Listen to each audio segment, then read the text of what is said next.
Indeed, JP.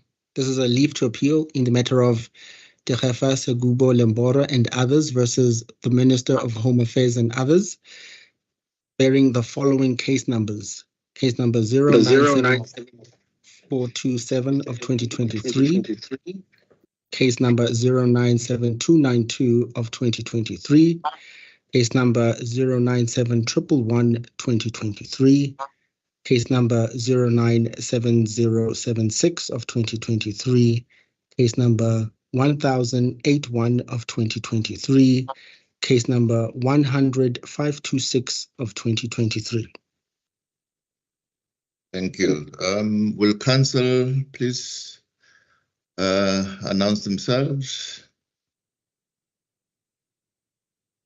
Morning, my lords and my lady. I appear with Mr. Nase for the applicants. Thank you, Advocate Vobi. Hepzibah Raja for the first to third respondents, my lords and my lady. Thank you very much, Advocate Raja. We have had the benefit of reading your very extensive application for leave, Advocate Vobi. We understand the issues, and it's your opportunity now to make your submissions. It's an application for leave to appeal. It's not an opportunity to re-argue the main application. Please go ahead. Thank you, my lord. Before I even commence with my address, I just want to bring to the attention of the court that the last three topics on our application for leave to appeal will be covered by my learned friend, colleague rather, Mr. Nasser. So I will start with the test in terms of Section 17 of the Supreme Court Act, which requires for a leave to appeal to be granted that there must be reasonable prospects of success. We also rely on 17(1)(a), Roman figure 2, that there are compelling reasons as to why this application for leave to appeal should be granted, in that there are two conflicting judgments from this court. Yes. We submit in terms of the test that we meet both what is required in terms of Section 17(a). Before I even deal with the grounds for leave to appeal, I will go straight to the orders that this court has made in the main application, which we submit at the court as at. I will start with number 2 of the order that the court has made, that says the first, second, third, and fourth respondents are directed to the extent necessary to take all reasonable steps within 60 days from the date of this order to afford the applicants an opportunity in terms of Section 21, 1B of the Refugees Act, read with Regulation 8.3, that to show good cause and to allow the whole process of any review or appeal in the event where good cause is not established to unfold until it is finally determined.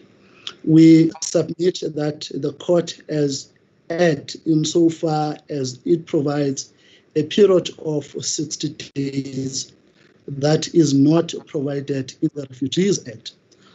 We also argue on the same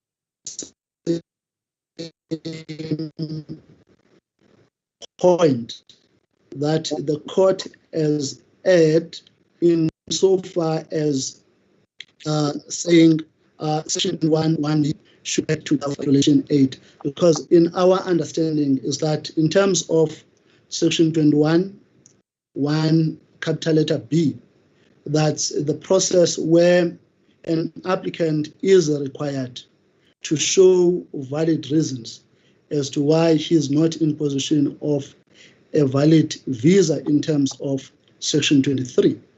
And what is required under Regulation 8.3, it's a different process, different inquiry that has to be conducted.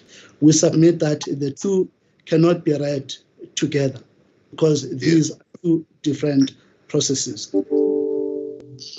Then, to take the point further, the court has indicated that and to allow the whole process of any review or appeal in the event that the good cause is not established. We also submit that even on this point, the court would note that this regulation 8.3, its wording, only appears under that regulation. In the Act, there is nowhere where one can find the part that, or a provision that talks about a good cause. And if one has to go to Section 23 and Section 24 of the Refugees Act, that talks about a review or an appeal where an application in terms of Section 21 is unsuccessful. The process of the good cause is not provided. We understand that the court has made this order in terms of Section 179 of the Constitution, which is an order that is just an equitable. But we submit that as much as the court has powers to grant an order that is just an equitable, but the court cannot create law where it is not created in the Act. We submit that the review or an appeal where a good cause has not been shown, it's not provided in the Act. So we submit that the court has erred on that. So we should not have granted you that relief? Yes, my lord. We submit that the court, because our understanding is that... No, it's a simple question. We shouldn't have granted your clients that relief. That's what you say? Yes, my lord, because okay, it's not... That's fine. You don't have to elaborate. We understand the argument, yeah. Thank you, my lord. And lastly, on that point, we make this submission being mindful of what is provided under Section 4, which is the disqualification. So we submit that even if a good cause has not been established, but the applicants are not disqualified to make an application in terms of Section 21, because under Section 4 of the Refugees Act, this good cause inquiry does not result to a disqualification on them making an application for an asylum. But wasn't that your argument, that good cause doesn't prevent an application for asylum? That was your argument, isn't it? That was our argument. Yes. So I don't understand what you're arguing now. Because you submitted that, we found against it, and you're saying we were wrong. My lord, the point that we are making is that because the court says the applicants must go and show good cause. In the event the good cause is not established, then they must file a review and appeal. We submit that you can go and show a good cause, but if a good cause is not established, they are not required in law to make an application for a review or an appeal, because the Act does not provide for that process. Okay. Mulot, the court has made, in fact, it's paragraph 3 of the order that says the first, second, third, and fourth respondents are directed to approach the magistrate court for the extension of time should the review or appeal process not be finalized within 60 days period. This request should be accompanied by a report directed to the magistrate court, setting out what steps have been taken and why the process have not been finalized within 60 days. Again, even on this point, we argue that the period of 60 days is not provided in the Act, and that this court has acted beyond with its powers, because the process that the court seeks to introduce, it's not provided in the Act. Even the review, the appearance that one will make under Section 34, it should not be made in the magistrate court, but it should be made in the High Court. So we submit that even if this order was made on the basis of the provisions of Section 34 of the Immigration Act, but it would be still beyond to what is provided in the Act. What's your basis? Sorry, go ahead, Judge Collis. Go ahead. The matter is not in the High Court. The matter is in the Magistrates Court. These applicants all appear in the Magistrates Court presently, not so. So the rationale around paragraph 3 of the order was to protect them, to say, let's give a time frame within which they can proceed to appeal or review the decision if they're not successful on the good cause requirement, and then report back to the Magistrates Court, because the matter is pending before the Magistrates Court. My lady, we understand that the matter is pending in the Magistrate Court. However, our understanding, because when we look at your order, we must compare to what is provided in the Act to look at whether you have complied with what is required in the Act. In terms of the Immigration Act that provides for a detention or an arrest and detention, there is Section 34 that talks about when one has to appear in court and his detention to be extended. The period that is provided under that section, it's not a period of 60 days. But that's not the question. The question by Judge Collis is your argument that they should appear in the High Court. On what basis are you suggesting that? Because it is the Magistrates Court that's dealing with them, with their detention.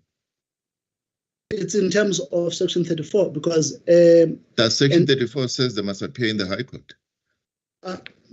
My lord, you understand very well, it's under Section 34. That says when an extension of the detention has to be made, it has to be made by the judge. And I think even in terms of Section... Has to be made to who? My lord, if the court may bear with me to find Section 34 and Section 29 of the Refugees Act.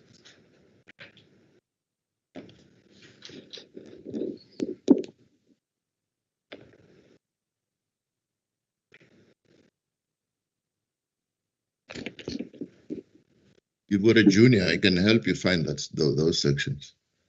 My lord, unfortunately, we are not in the same space. She is in Cape Town at the moment, but our understanding is that it has to be made in the appearance, in particular for the extension of the detention, has to be made in the High Court. It must be a High Court judge that will extend the detention. That's why we also challenge that part of the order. That to say they must appear in the Magistrate Court as opposed to what is provided in the Act, that they must appear in the High Court. It's incorrect. Then I will move to deal with our grounds. I won't deal with the grounds individually, but I will just deal with the topics. Then the first point that we argue that this court has made an error. We challenge the first order that was made that refused the submission of a further affidavit and the amendment of notice. What we brought, it was an application for legality, not a review, as the court as reasoned in its judgment that what we brought, it appeared to be a review, and if it was a review in terms of PAJA, we ought to have required the record to be filed. We So submit how were we to consider the decisions, not the decisions that were reached there, without having reference to the record provided in terms of which the officials dealt with the matters? How were we? We presented a record that was provided to us. And that record, when it was presented, there was no indication by the respondent, by the third respondent, that there is a further record that was still pending and that was in their possession.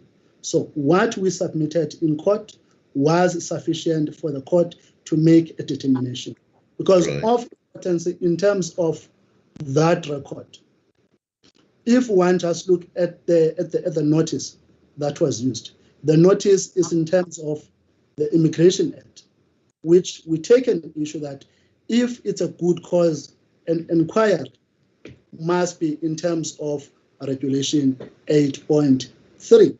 So irrespective of the other record that ought or could have been submitted, we submit that based on what was presented in court, the court was in a position to grant the relief that was sought by the applicant. And of importance, the court would note that one of the applicants that was part of the applicants that brought that application, the findings on his good cause inquiry, he indicated that he had left his country because of persecution. And that persecution appears under Section 2, but still he was refused to go and make an application for an asylum. And those were the findings. So we submit that if the court was to just consider the record that was presented in court, that was sufficient to allow the court to grant the relief that was sought. The respondent was given an opportunity to oppose the matter. It was their fault that the record or an application to submit further evidence was brought late, because the applicant received the papers on Friday. Over the weekend, the papers were prepared. On a Monday, they were served with their own documents that were being challenged. They were given a day to file a notice of intention to oppose, to file an answering affidavit. They didn't do that. Then we appeared in court on Thursday. So we submit that there is no way that we could have brought that application timelessly. So within the time that we brought the application, it was sufficient even for the respondents to prepare their own answering affidavit if they wanted to oppose the matter, but they didn't do that. Then lastly, on this application to submit further evidence, we have noted that the court has ordered all the respondents, all the applicants, to pay the costs of that application. But in paragraph, I think it's paragraph 7 of the judgment, if the court may bear with me to find in particular the relevant paragraph.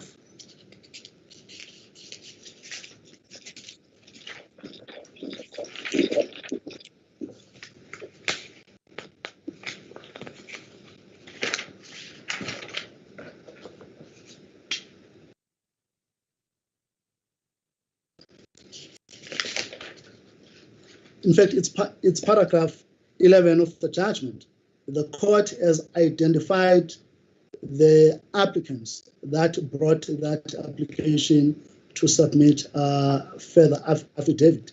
There are only 3 applicants. It's applicant number 1, I think it's 2, 3, and 4, and not all the applicants. But in the court's order, then the court has ordered all the applicants as if all of them, they participated in that process. So we submit that even... Is that a patent error which can be corrected in terms of Rule 42? I beg your pardon, Madam? Is that not a patent error which can be corrected in terms of Rule 42? But if that was the only issue that was being challenged, I will accept that could have been cured under that section. However, because we also submit that despite that there are other errors in the judgment, so we submit that if the court is to look at the overall of what we argue, and that will show that there are prospects of another court coming to a different conclusion than the conclusion that this court has made. But can it not be read that with reference to paragraph 4 of the order, that the applicants that's being made reference to there are the ones that brought the application for the amendment? Yes. Why can it not be interpreted as such? I beg your pardon, Judge Collins?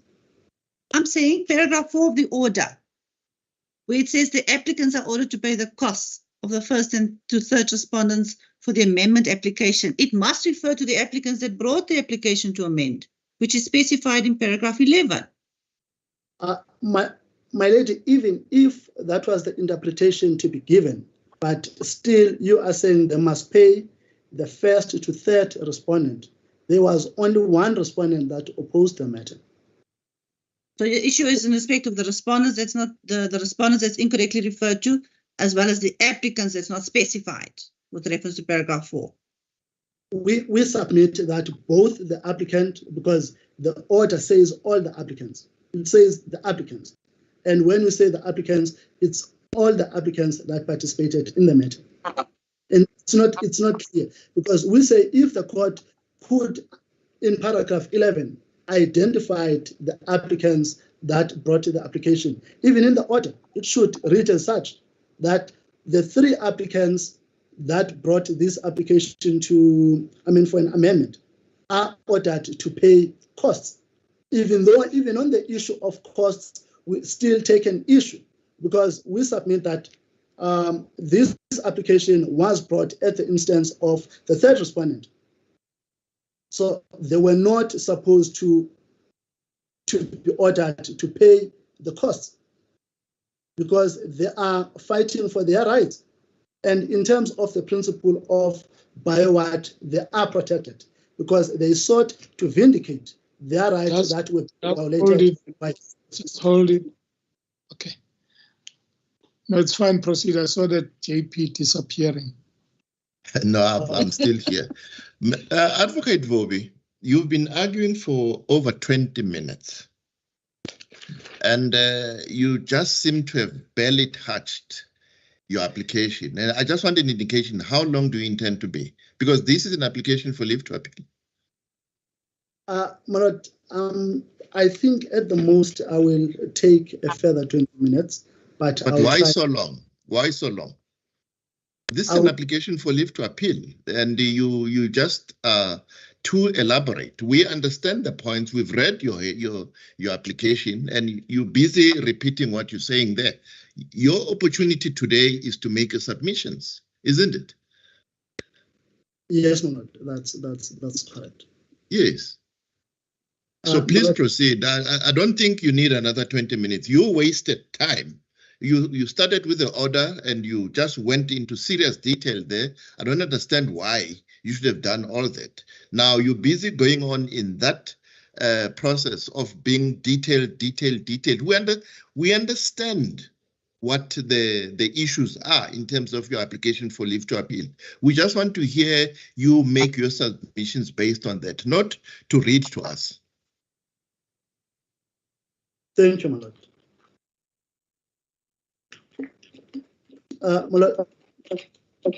Malak, to summarize our submissions in respect of all the issues, I will start where the court says the detention, Section 2 does not provide for a period of detention, because I think that's where the issue in the present judgment, the judgment of the full court, and the judgment of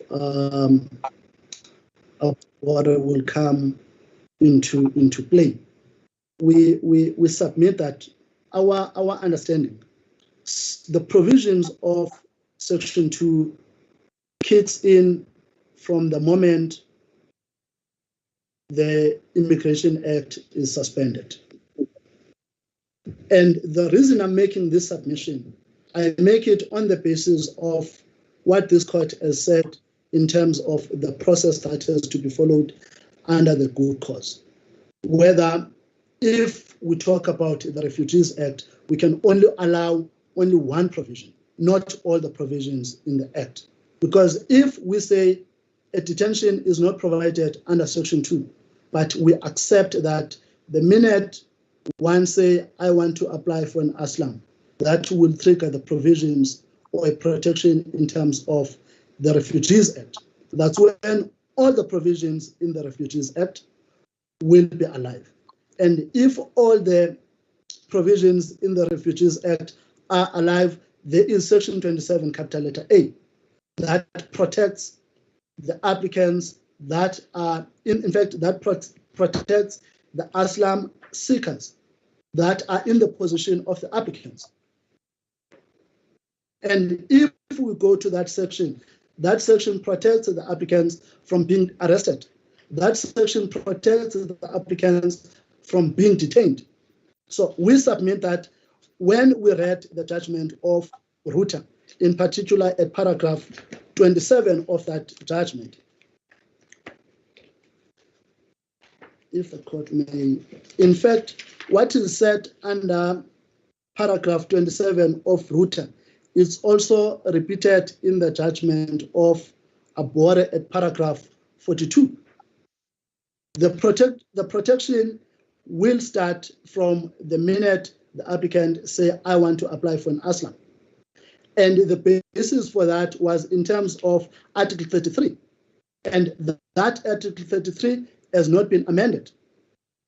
So irrespective of the amendment that has been done under Section 2, subsection 2, we submit that the applicants have a protection in terms of Section 2. I mean, didn't Ruta deal with protection against deportation?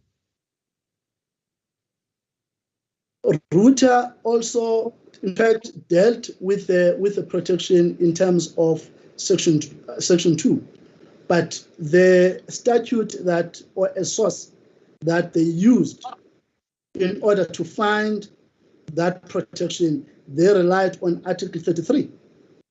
And if one read that Article 33, talks about the asylum seekers and asylum seekers are defined under Section 1.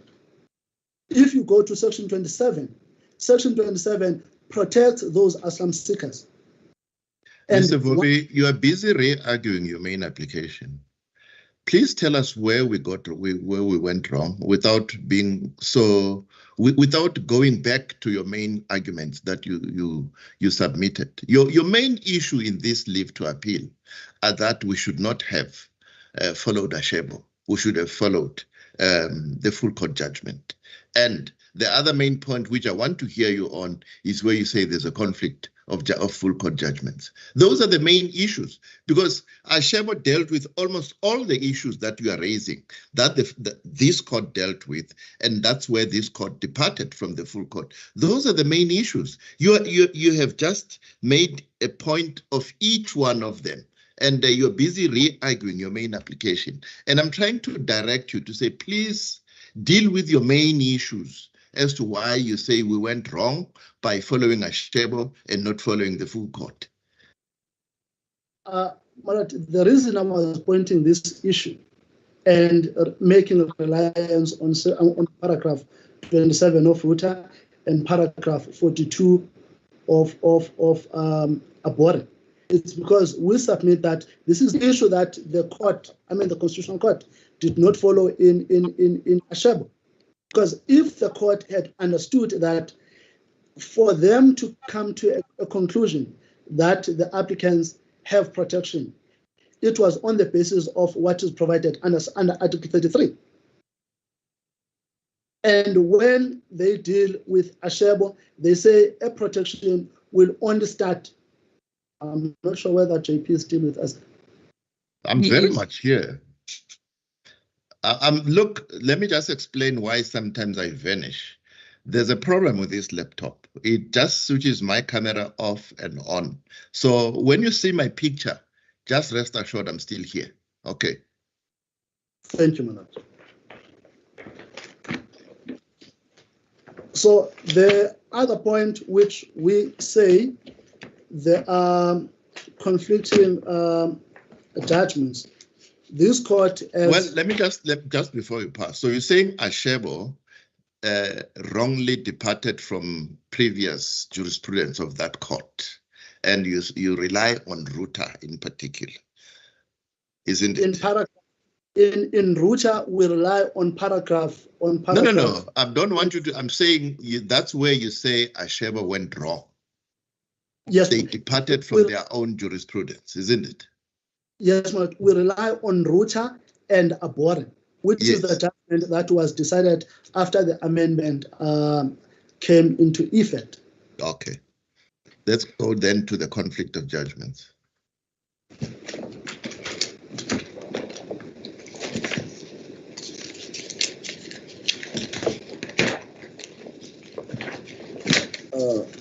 Let me put the issue to you this way. You're saying one full court went one way and we, as the other full court, went differently. And that in itself is a ground of appeal. It is a reason why leave should be granted, because there's a conflict of judgments. That's what you're saying.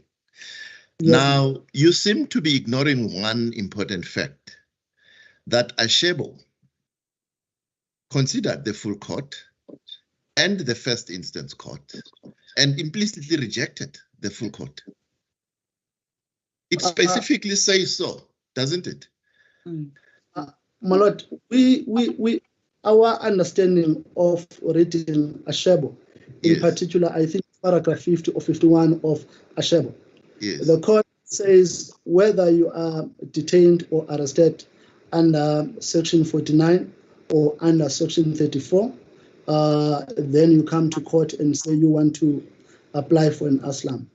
And then you ask released based on that, and that the answer must be no. And when they talk about 34, that's what has been decided by the full court. But they don't provide reasons as to why the full court is wrong on that issue. And the full court, in coming to that conclusion, they relied on Ruta to say even if Section 2, subsection 2 of Refugees Act has been amended, but the basis in which Ruta was decided has not been amended. For example, on the point that I previously referred on, which is Article 33, which was the basis of the protection, that issue has not been set aside, has been amended. So that's I think you're also forgetting one important point. In Ashebo, the Court specifically said it notes the full court reasoning, but preferred what the first instance judge or court had said, and it went into detail why it agreed with the first instance court. That's one point. The other point is, and it's a very important point, Ruta was decided on the basis also of Regulation 2.2 before it was repealed, isn't it? That's correct. So your reliance on Ruta should be very limited, because it relied on a regulation that no longer existed when Ashebo and this full court decided these matters. My Lord, in Abore, when we appeared at the Concord, the regulations have been amended. That's why I had to refer to paragraph 42 of Abore, because it's also repeated in Abore as the basis of the protection. And the other point that we take is that in terms of the judgment of this court, it also accepted what is said in Ashebo, that the good cause process must start first, and then the other processes will follow after. But if you go to Ruta under paragraph 42 and 43, when the two legislations have to be harmonized, all the provisions of the Refugees Act will kick in. And again, that was not on the basis of Regulation 2 or Section 2, Subsection 2 of the Refugees Act. That was on the basis of Article 33 of the Convention, which we submit that has not been set aside. Then this court, in its reasoning and rejecting the judgment of the full court, this court has indicated that the full court erred to the extent that it declared Regulation 8.3 and 8.4 as pro non scriptum. And if you read the judgment of the full court, it's only Regulation 8.4 that has been declared as pro non scriptum, not Regulation 8.3. And the basis for that, it's because it gives a judicial officer powers that are provided only to the RSOD. But Regulation 8.3, it's in fact under Regulation 0.83. This is what the full court has to say.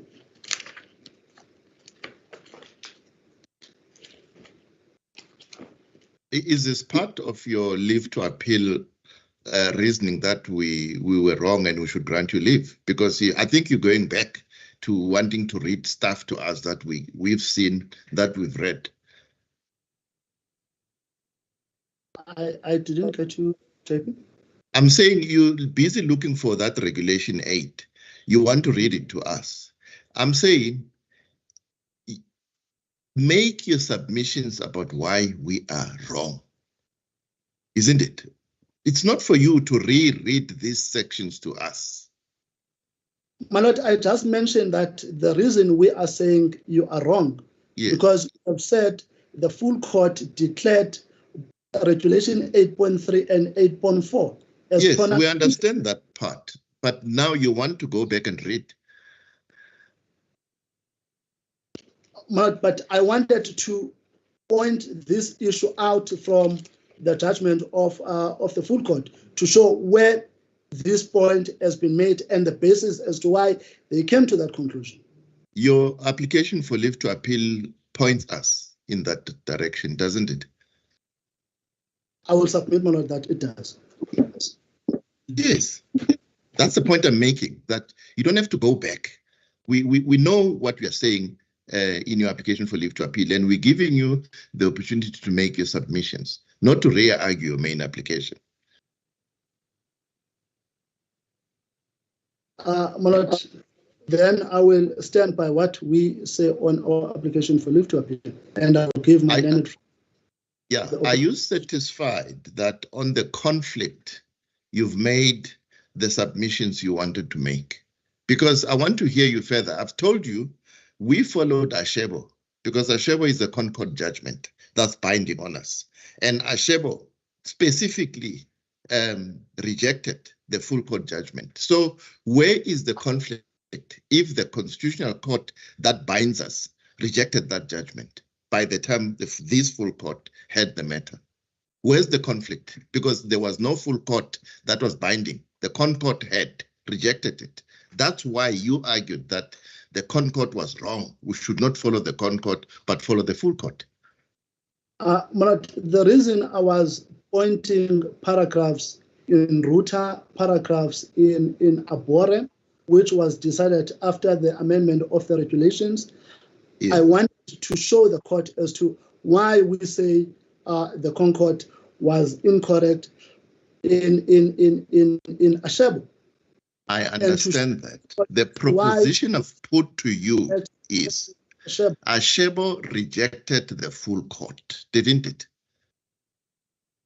They rejected, in our view, without providing any reasons as to why a detention under Section 34 should not be allowed. So where's the conflict if the Concord rejected? Is the conflict because you say the Concord didn't provide reasons for rejecting the full court? Is that your argument? It's one of our argument to say, okay, the Concord in terms of the stare decisis Yes. rule was supposed to provide reasons as to why in Abore it accepted the paragraph that I mentioned, which is paragraph 40, and why when it rejected the judgment of the full court, they didn't provide reasons as to why now that position should change. And that is our understanding of the law, that if the court wants, the Concord wants to differ from its own judgment, they must provide reasons as to why those decisions are no longer applicable. Yes. Because we'll understand if the rejection was on the basis of Ruta to say there is a change in law. But again, in Abore, when the position is similar to one that is before this court, but they still accepted the proposition. But in Ashebo, they decided otherwise. And then this court, as much as it says it has followed Ashebo in rejecting the judgment of the full court, but the judgment that it has made, it's different from the one that is made in Ashebo. So we submit that even on that, this court has erred. Okay. Further submissions, or you want your colleague now to argue? You may proceed, my lord. Is it Advocate Nasse? Yes, my lord. As the court pleases, my lord. Yes. My lords and my ladies, a lot of the points have been covered by Mr. Vobi, but just to emphasize on the one point about the Concord having erred, and secondly, the conflicting judgments, that's what I'm going to touch on.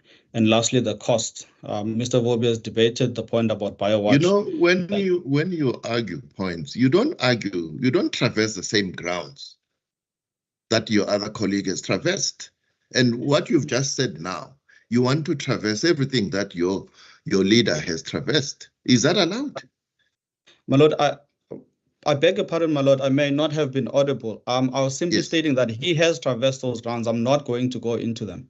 Okay. That is what I was trying to communicate to the court, my lord. Okay. So I was recalling that he has debated the point about costs with regards to the amendment. He has also traversed the point about BioWatch, that it may be a chilling effect on the applicants that they were enforcing their constitutional rights. I will only debate insofar as costs are concerned. The appeal point on the legal representative. And let me start firstly on, just to clear up in a matter of 2 minutes at most, the point about judicial precedent and how the Constitutional Court had erred in not following its own judgment. Now, this full court, when it sat on the 30th of November, and subsequently delivered its judgment. In its judgment, it provides that we persist that the applicants persist in argument that the Concord didn't follow its own argument, its own judgment, and they should not have this court. So the point that the court makes at paragraph 88, I beg your pardon, my lord, of its judgment is that, and this is the last sentence. It says that the judgments of the Constitutional Court are binding and they should be followed, and that is the basis upon which this court then followed Ashebo. What Mr. Vobi has now argued and debated with the court, my lord, is that when the Concord made that judgment in Ashebo, it ought to have, in accordance, and this is a point of law, in accordance with the principle of judicial precedent, and this judicial precedent point doesn't only come from the judgment which is cited. I thought you were arguing costs. The order we made against costs. Now you're going back to what Mr. Vobi argued. My lord, I submitted that I will do so only in 2 minutes and then move on to the issue of costs. Just to clarify the issue about the Concord not having followed its own judgment, and the proposition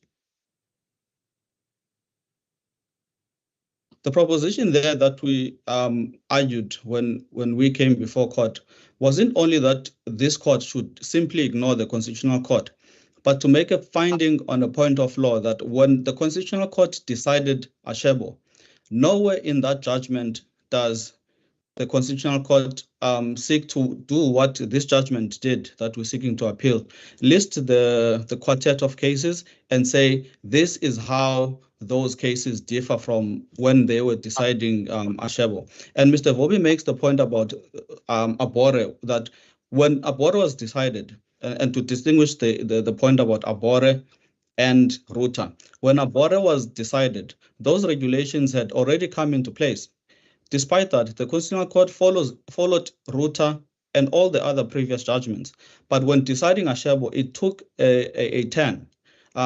So from the appearance of the Constitutional Court judgment in now Abore, that analysis, and as we submitted that in terms of the true motive judgment, and we'll further submit that in terms of even the certification case, one of the founding cases of the Constitutional Court is that even the highest court, when it decides to differ on a point of law or on certain jurisprudence, it must be satisfied and it must provide those reasons why it is differing on those previous judgments that it has. I'm actually surprised you're raising the quartet of cases, because all those cases were decided on the basis of Regulation 2.2, which no longer existed when Ashebo came here.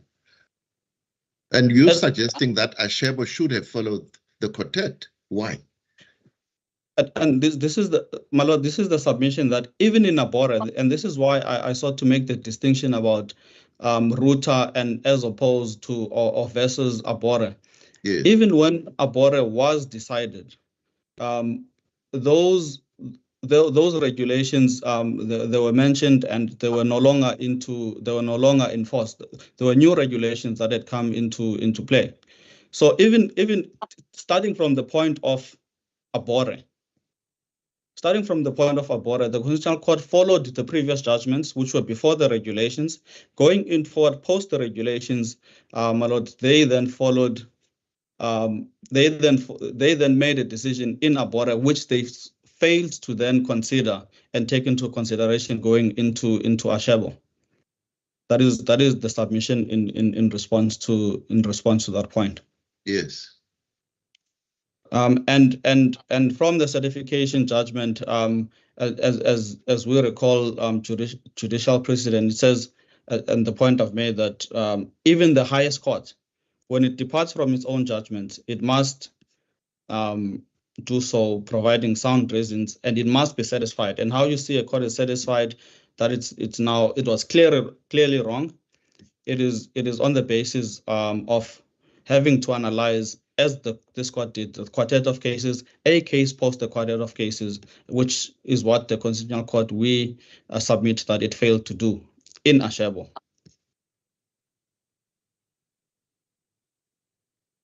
And that is the point on judicial precedent. And the last point then relates to the costs which were reserved as against the legal representative, Mr. Manamela. The argument there is the following. If the court can bear with me to find my note quickly.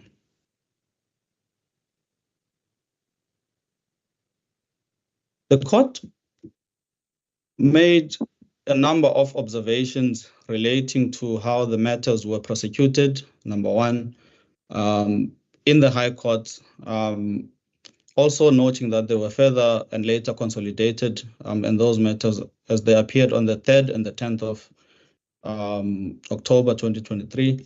Further, that there was conduct which the suggestion was that the legal representative, the suggestion is that in the judgment, the legal representative had done a task of an exercise of copying and pasting in between the applications, but not to argue the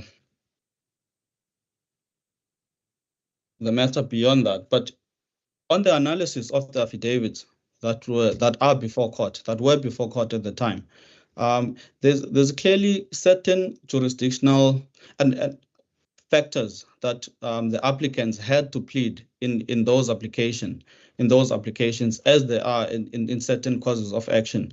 That's the first Sorry, point. Mr. Nasir, can I ask you, what is the issue that you're taking, that you wish to take on appeal in respect of the cost order? Because the court has not made a cost order as yet. Paragraph 5 of the order clearly says it's postponed. The issue of cost is postponed until the parties file the affidavits. So what point on cost in respect of the legal representatives do you want to take on appeal?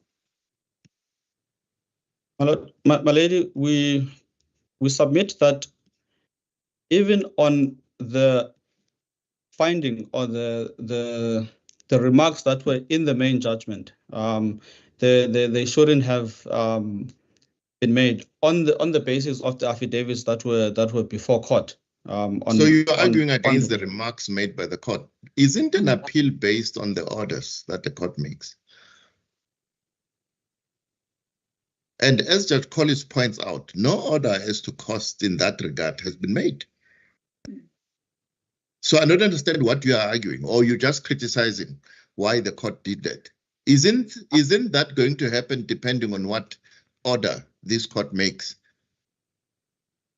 My lord, it is a criticism, and further to bolster our the submissions on one of the things that the court had erred in making findings on within the judgment. That's fine. Please continue. Anything else? My lord, those were the 2 points. Points against one, the point about judicial precedent. The second point relates to the cost as against the legal representatives. And as I've submitted, Mr. Vobi has debated the point about BioWatch and as against the applicants. Yes, but you concede that no order has been made against the legal representatives, isn't it? The order number 5, my lord, it says the issue of cost was postponed. Yes. That was the order. Yes. I see. Okay. Are you done? As the court pleases, my lord. Yes. Yes. And the cost of this leave to appeal? It should be costing the appeal? Should be costing the appeal, yes, my lord. That is the submission. Thank you very much. Ms. Raja? Thank you, JP. I'm aware that Judge Collis indicated that she has she's in the urgent court at 10:30. I wonder how much time I have to make my submissions. How much time do you need? I will try and not belabor the points because I'm of the view that holistically the judgment is correct, and I'll just try and maybe highlight the points in which I say the judgment is correct, perhaps maybe with 15 minutes or something like that. Well, you have 15 minutes. Judge Collis will tell the parties in the urgent court that they should blame the JP for her being late for their matters. Okay. I've already told them.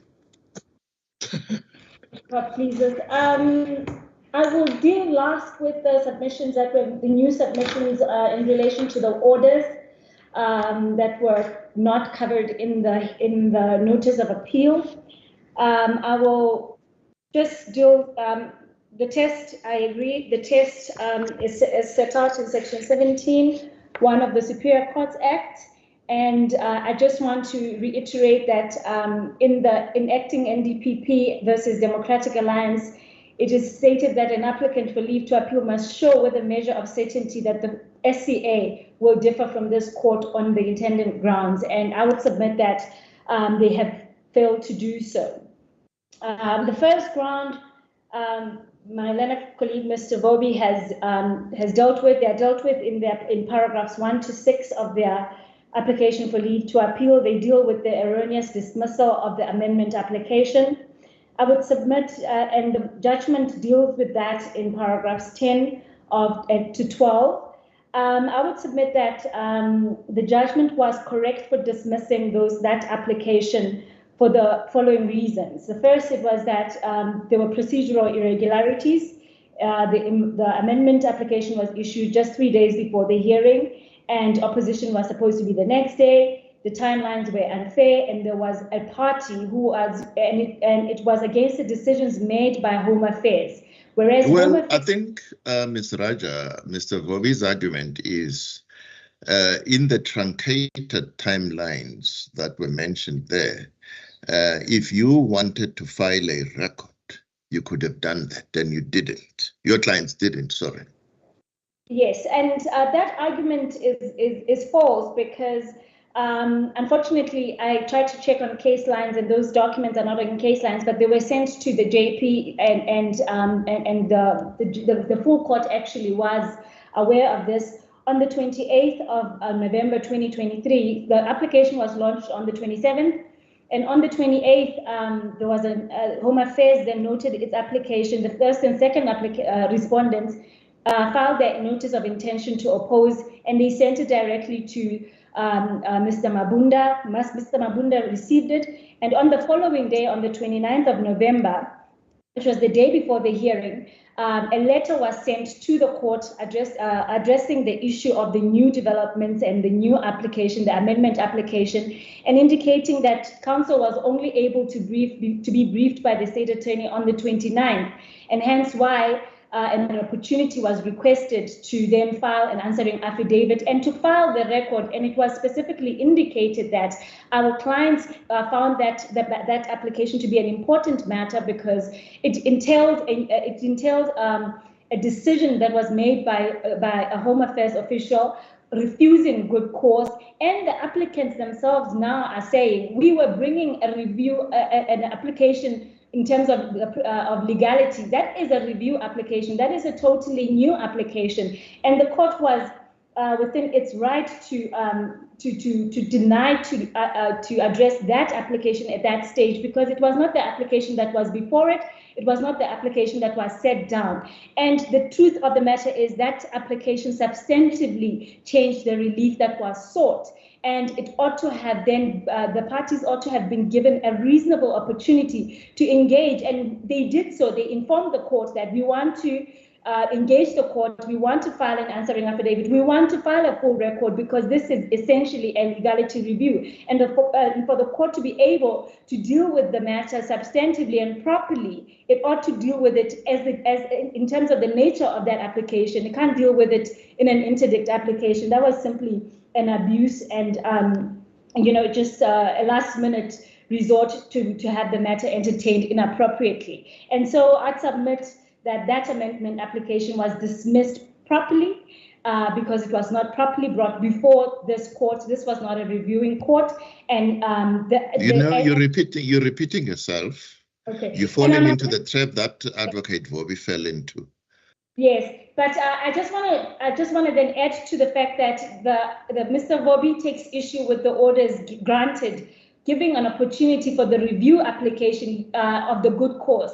Yet, in the very same amendment application, they were trying to bring a review application of the good cause decision. So I'll leave it there, and I think that order was made correctly, and it was and that the SCA will not find differently on that score.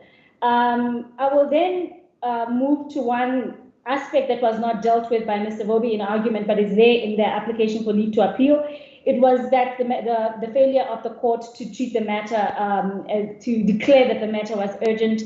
I would submit simply that this matter was actually treated as urgent, and the DJP made sure that there was a full bench as well. It was an expedited, and the acknowledgement by the court in paragraph 21 that this matter was urgent, was urgent. Then there is no uncertainty of how these matters should be treated. It's just the reasonableness of the timeframes that ought to be discussed. If I can, that ought to be a consideration. If I can then now turn to the failure to follow the Abraham judgment, the full court judgment, and the Ruta judgment. I simply, the arguments are set out. And the Ashebo judgment, I think just put all those judgments, because that was Mr. Vobi's argument, yes, that in Ashebo, the Concord didn't follow its own judgment, that's Ruta and Abore, and that for that reason it was wrong, and we should not have followed it. We should have followed the full court, which relied on those judgments. So please argue it on that basis. Now, also, my lady, I'd submit that the court correctly, as has been the discussions here, acknowledged that the amendments of the Refugee Act and its regulations introduced a different and a stringent requirements for asylum application seekers. And the court also correctly pointed out that those judgments were then dealing specifically with the provisions of the Act before the amendment. And also that the court said that the amendments are in line, the court in fact says the amendments are in line with the principles of the convention, in that they specifically state that they do not violate that relating to the non-violation of the non-refoulement right in Section 2 of the Refugees Act. So basically, the point that I want to emphasize here is that the court here clearly states that or identifies that the Ruta judgment and the Abrams judgment were dealing with a different regime. And therefore, and I would submit that Ashebo, in fact, Ashebo itself says that, even including the Abore judgment, it says that the Abore judgment did not deal specifically with the detention, was not in the Abore judgment, the court was not required to decide the lawfulness of the detention under the Immigration Act before an application for asylum had to be submitted. But it did not make findings which support the view that the detention of an illegal foreigner pending the submission of an application for asylum that is authorized by a court warrant of detention is valid, as the court order must be obeyed until set aside. So I would submit that Ashebo recognized that Abore, Ruta, and Abrams were dealing with Section 34, which deals with detention before deportation, and that detention is made by an immigration officer. It is not a detention that is made by the SAPS enforcing Section 49(1) of the Immigration Act, in that you are here illegally and it constitutes a criminal offense. And so I'd submit that Ashebo clearly, and that the court was correct in that in Ashebo matter, the Concord followed, in fact, distinguished itself from the Ruta judgment and from the Abore judgment and also from the Abrams judgment on the basis that those judgments fundamentally dealt with a different regime, which was a detention in terms of Section 34 by an immigration officer, who is then required in terms of that section to take the applicant within 30 days to a magistrate court. Mr. Bobby submitted that this court was incorrect in saying that that the applicant should be taken to the magistrate court.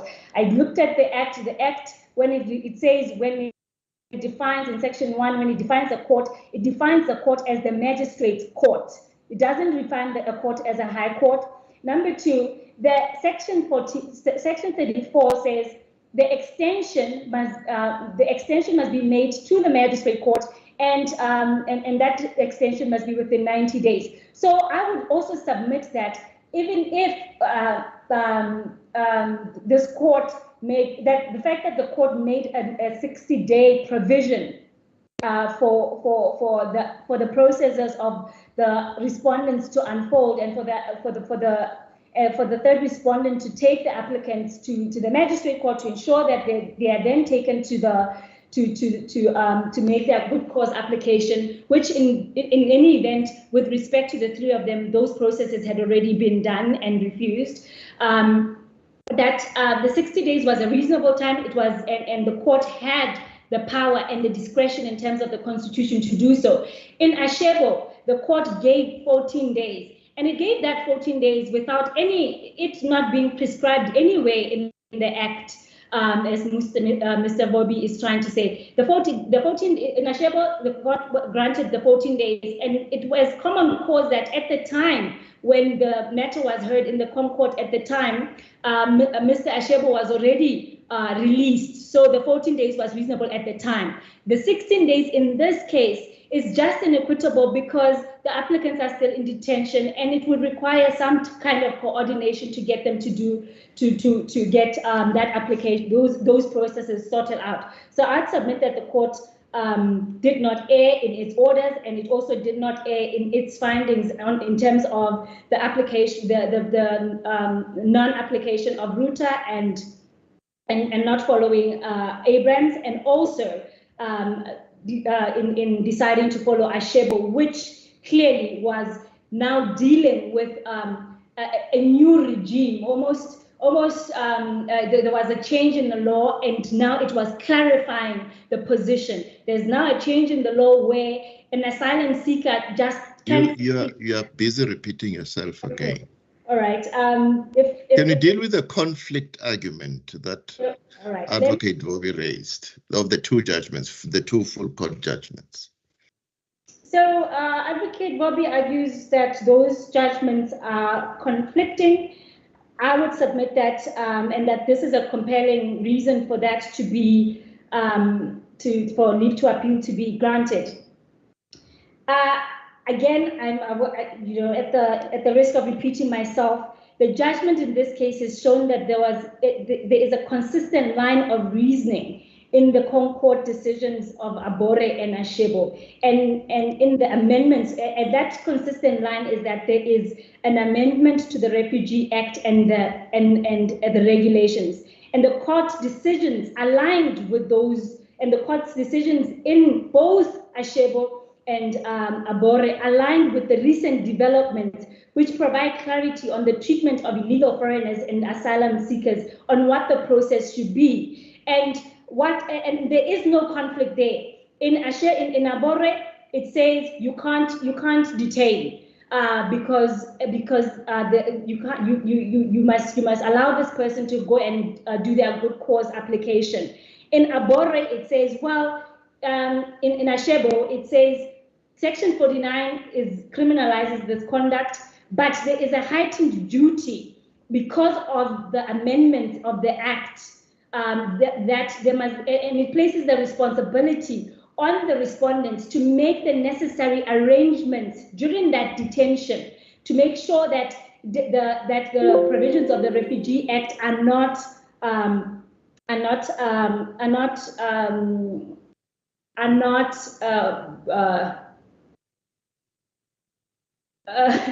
the word is coming out of are not infringed.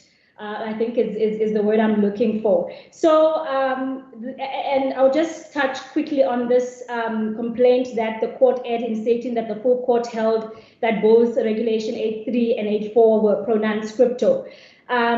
Where I accept that only Regulation 8.4 was held to be pronounced scripto. However, the judgment in this case clarifies that the court's interpretation of the regulation is consistent with the binding constitutional court's decision in Sugebo, which did not find Regulation 8.3 to be ultra vires. So the court's interpretation, at the heart of the court's interpretation, it doesn't present a conflict that would necessitate a review to the SCA. It just simply means that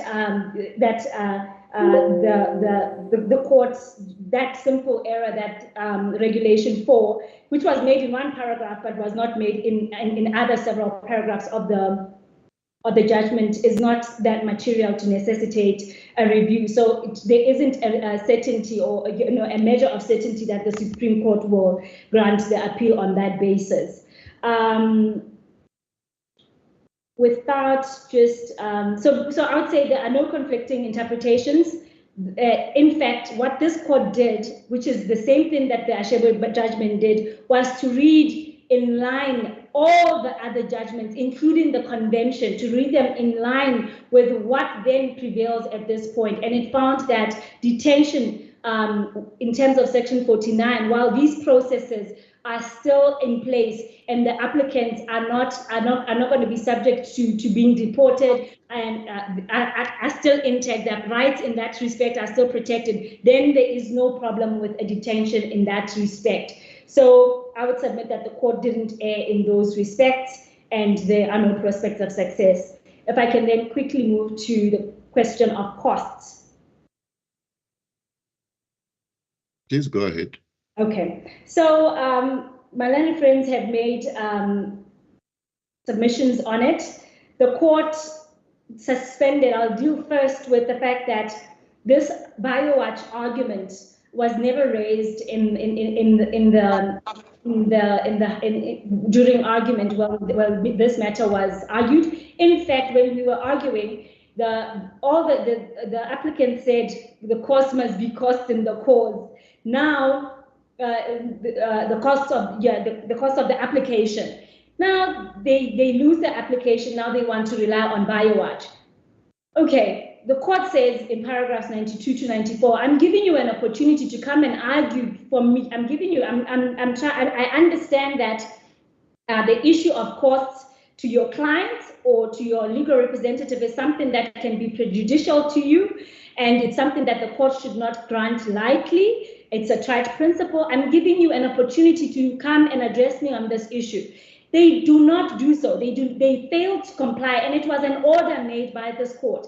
They failed to comply with that order, and they just simply lodged an application for leave to appeal those orders. I would submit that that is a further abuse of process.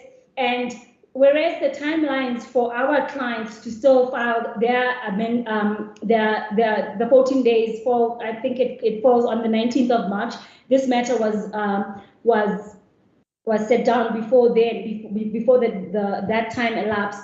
But in any event, the applicant had simply abandoned their opportunity to argue against this court order. They can't now appeal it. And with respect, I submit that the SCA will be constrained to deal with the premature cost application that is, in terms of a court order, still yet to be decided. In fact, perhaps maybe what the respondents must do in this case is to bring a contempt application, because they just simply didn't do it. But you would be, if you grant leave to appeal in terms of the costs, in terms of the order made in relation to costs, you would be, this court will be creating a difficult situation for the Supreme Court of Appeal, which will have to decide something on something that is not yet finalized. All in all, I would submit, and if the court would allow, I would submit that application was an abuse of process. That application and even the total disregard of the court's order was an abuse of process. The third respondent in its answering affidavit went into detail how it had tended to process the applicant, and this was brought to the attention of the applicant in that matter, and it was saying I think you're now straying further away from what you should be arguing. All right, so if I can just sum up, then I say it's an abuse of process. I would say that the court must, in fact, grant the punitive cost order, that it is minded to do so. You can't argue that. You can't argue that. I would submit then that the cost order, that order remaining in relation to costs, must not be made subject to leave to appeal if this court is minded to grant leave to appeal, because it's premature. Okay. Because it hasn't yet been argued fully. Then, my lord, I think I've made my submissions. There are no prospects of success, and there are no conflicting judgments. There are no compelling reasons, and that leave to appeal should be dismissed, and costs should be awarded against the applicants for this. Cost should be in the course of the appeal. Thank you, Ms. Raja. Is there a reply, Advocate Vobi? Thank you, my lord. There is a reply, and I'm going to try to be quicker. I know we have detained the court for more than what is necessary. But the point that I would like to make is that when we look at the amendment that it has done, that has been made by Home Affairs, compare that with what was before the Constitutional Court in Ruta. The amendment, it's in terms of amending Section 2, in fact, subsection 2 of the Refugees Act, which permitted the applicant who evinces his intention to apply to be released. Then if one looks at the judgment of Ruta and its application to the present facts of this matter, look at the judgment of Abora, because our complaint does not start when we say the applicant ought to have been released on the basis of raising an intention to apply for an asylum. Our complaint starts from when the two legislations are being harmonized, meaning the Immigration Act and the Refugees Act. Yeah, are you responding to what Advocate Raja argued? Because yes, that's the purpose of a reply.